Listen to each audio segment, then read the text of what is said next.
ఆదిమ మానవుడుగా ఉన్నప్పుడు మనిషికి ఎలాంటి బట్టలు లేవు. అప్పుడు కేవలం వాళ్ళు చెట్ల యొక్క బెరళ్ళు, ఆకులు, జంతు చర్మాలు మాత్రమే కప్పుకొని తిరిగేవారు.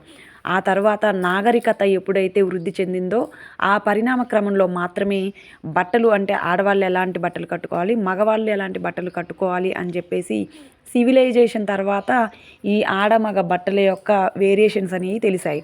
తర్వాత అంతా మనిషి తనకు కావాల్సినటువంటి అవసరాలన్నింటినీ సమకూర్చుకున్నాక మనిషికి ఒకటి కావాల్సి వచ్చింది. అదేంటంటే ఎంటర్టైన్మెంట్. అన్నీ అయిపోయాయి, ఇక ఎంటర్టైన్మెంట్ కావాల్సినటువంటిది ఎప్పుడైతే కావాలనుకున్నాడో అప్పుడు డ్రామాలు, నాటికల ద్వారా ఎంటర్టైన్ అవ్వడం ఒక ప్రోగ్రామ్గా వాళ్ళు ఒక అలవాటుగా మార్చుకున్నారు. దాని తర్వాత అని ఎంటర్టైన్మెంట్గా మనిషి ఎప్పుడైతే ఎంచుకున్నాడో ఆ సినిమాల్లో ఉన్నటువంటి క్యారెక్టర్స్కి ఆడ మగ ఒకలాగా బట్టలు వేయటం స్టార్ట్ అవ్వలేదు. అంటే మొదట్లో ఆడవాళ్ళకి బట్టలు సరిగానే ఉన్నా రాను రాను సినిమాలు ఎవరైతే తీస్తున్నారో నిర్మాతలు కావచ్చు, డైరెక్టర్స్ కావచ్చు, అందులో ఉన్నటువంటి ఎవరైనా కావచ్చు, వాళ్ళు కేవలం మగవాళ్ళే. ఎక్కువ పర్సంటేజ్ ఉన్నది మగవాళ్ళే. ఆ మగవాళ్ళే ఆడవాళ్ళకి బట్టల్ని అంటే ప్రొడ్యూసర్స్ అంటే ఎవరు ఎక్కువగా ఉండేది మగవాళ్ళే, డైరెక్టర్స్ ఉండేది, ఆ కథను రాసేది అందరూ కూడా మగవాళ్ళే. సో వాళ్ళు ఏంటంటే ఆడవాళ్ళు ఇలా ఉంటేనే బాగుంటుంది అని చెప్పేసి వాళ్ళకి పొట్టి పొట్టి బట్టల్ని అలవాటు చేయడం క్రమంగా పెరుగుతూ వచ్చింది. అదే ఇప్పుడు ఆడవాళ్ళు ఫాలో అవుతున్నారు. అది ఇండస్ట్రీలో ఉన్న వాళ్ళు కావచ్చు, బయట ఉన్న వాళ్ళు కావచ్చు. కానీ వేసుకునే వాళ్ళలో ఎక్కువగా ఇండస్ట్రీకి సంబంధించిన వాళ్ళే ఉన్నారు పొట్టి బట్టలు వేసుకునేది. మరి ఆ సినిమాలని ఏదైతే ఎంటర్టైన్మెంట్గా భావించి ఆడవాళ్ళకి ఇంట్రడ్యూస్ చేసినటువంటి సినిమాలని, అంటే మగవాళ్ళే కదా ఇంట్రడ్యూస్ చేసింది, మరి ఆ మగవాళ్ళు ఆ సినిమాలని, వెబ్ సిరీస్ని, టీవీ షోస్ని ఎందుకు బ్యాన్ చేయట్లేదు?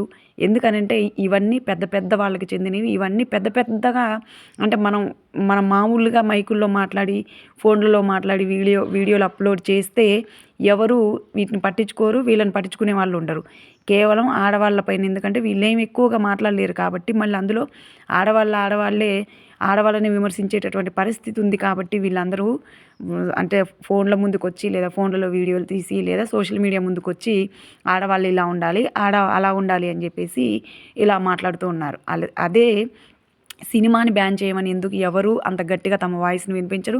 వీడియోస్ ఎందుకు సోషల్ మీడియాలో అప్లోడ్ చేయరు? ఈ సినిమాల్లో వీళ్ళ యొక్క బట్టలు బాగలేదు, ఈ సినిమాని బ్యాన్ చేయండి, ఈ సాంగ్స్ బాగలేదు, ఆడవాళ్ళని చిన్న బట్టలు వేసి చూపిస్తున్నారు, ఇది చూడడానికి పిల్లలకి కానీ సమాజానికి ఎలాంటి హాని కలిగిస్తుంది మీకు తెలుసు కాబట్టి ఈ హానిని సినిమాల ద్వారా మీరు ఎంటర్టైన్ చేయొద్దు, దీన్ని ఎలాగైనా బ్యాన్ చేయండి అని చెప్పేసి ప్రోగ్రామ్స్ని కానీ, వెబ్ సిరీస్ వల్ల ఎంతమంది నష్టపోతున్నారు, ఎంతమంది పిల్లలు పాడైపోతున్నారు, యూట్యూబ్ వల్ల కానీ, సోషల్ మీడియా ద్వారా రకరకాల ప్రోగ్రామ్స్ కావచ్చు, లేకపోతే టీవీ ప్రోగ్రామ్స్ కానీ, లేకపోతే నార్మల్గా షార్ట్ ఫిల్మ్స్ అని కొన్ని వెబ్ సిరీస్ల వల్ల ఇవన్నీ ఏంటంటే పెద్దవాళ్ళకి సంబంధించిన, వీళ్ళకి పోరాటం చేయలేదు.